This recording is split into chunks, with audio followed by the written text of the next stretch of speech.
Ahmedabad RTO કચેરીને બોમ્બથી ઉડાવી દેવાની ધમકી મળી। ઈમેલ દ્વારા આરટીઓ કચેરીને ધમકી મળી છે। ધમકીની જાણ થતાં જ કચેરી ખાલી કરી દેવાઈ હતી।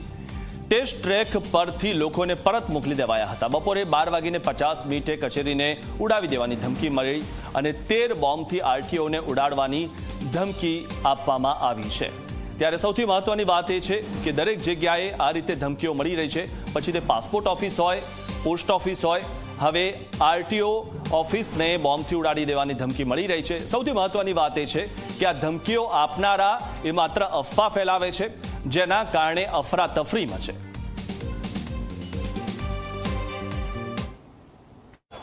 અમદાવાદમાં શાળાઓ અને સરકારી ઇમારતોને બોમ્બથી ઉડાવીને ધમકી આપવાનો જે સિલસિલો છે તે યથાવત છે। જે અંતર્ગત વધુ એક ધમકી આજે અમદાવાદ શહેરમાં આવેલી આરટીઓ કચેરી છે કે જે હાલ તો ખાનગી બિલ્ડિંગમાં કાર્યરત છે, તેમાં 12:50 જુદા જુદા 13 જેટલા બોમ્બથી ઉડાવી દેવાની ધમકી પોલીસને મળ્યા બાદ આપ જોઈ શકો છો આખી જે ઇમારત છે, મલ્ટી સ્ટોરી બિલ્ડિંગ છે, જુદી જુદી ખાનગી કંપનીઓ, અન્ય ઓફિસો આવેલી છે, તેનો મોટો સ્ટાફ છે તે તાત્કાલિક અહીંયા નીચે ઉતરી રહ્યો છે। પોલીસ દ્વારા જે છે ચેકિંગ પણ શરૂ કરી દેવામાં આવ્યું છે। આરટીઓ કચેરીને સંપૂર્ણ ખાલી કરાવી દેવામાં આવી છે। બીજી તરફ બહારની તરફ આપ જોઈ શકો છો પોલીસના વાહનો, જે બોમ્બ સ્ક્વોડ છે તેના પણ વાહનો છે અને કહી શકાય કે હાલની આ સ્થિતિમાં હવે શહેરીજનો માટે કોઈ ગભરાટની વાત નથી, કારણ કે સૌ કોઈ ટેવાઈ ગયા છે વારે વારે આ પ્રમાણે જે ધમકીઓ મળે છે। એટલે હાલ તો તકેદારીના ભાગરૂપે પોલીસે તમામ જે બિલ્ડિંગ છે એની અંદર આવેલી આખી તમામ ઓફિસોને ખાલી કરાવી અને લોકોને કંઈ નુકસાન ન થાય તે માટે બહાર તરફ આવા સૂચના આપી છે, જેના ભાગરૂપે તમામ જે કર્મચારીઓ છે મોટી સંખ્યામાં અહીંયા એકઠા થઈ રહ્યા છે। હવે પ્રશ્ન એ છે કે પોલીસ તપાસમાં ખરેખર કશું મળે છે કે કેમ, કારણ કે ભૂતકાળથી આપણે જોતા આવ્યા છે કે અનેક ધમકીઓ આ પ્રકારની મળી છે, પરંતુ અત્યાર સુધી એક પણ કિસ્સામાં વાંધાજનક કશું મળી આવ્યું નથી।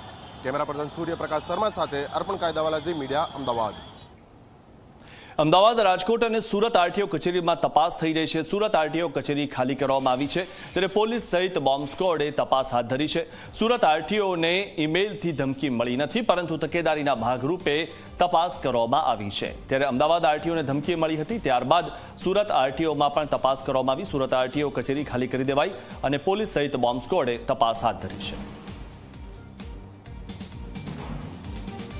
અમદાવાદ, રાજકોટ અને ત્યારબાદ હવે સુરત આરટીઓને પણ એક મેલ મળ્યો છે, જેમાં આરટીઓને બોમ્બથી ઉડાવી દેવાની ધમકી આપવામાં આવી છે। ત્યારે સુરત એસઓજી અને પાલ પોલીસની જે ટીમ છે તે ટીમ દોડતી થઈ છે અને મહત્વની વાત છે કે જે રીતે આ મેલ મળ્યો છે ત્યારબાદ જે ડોગ સ્ક્વોડની જે ટીમ છે તે ટીમ પણ અહીં આરટીઓ કચેરી ખાતે પહોંચી ગઈ છે અને વિવિધ જે વિભાગો છે તેની તપાસ હાથ ધરવામાં આવી રહી છે।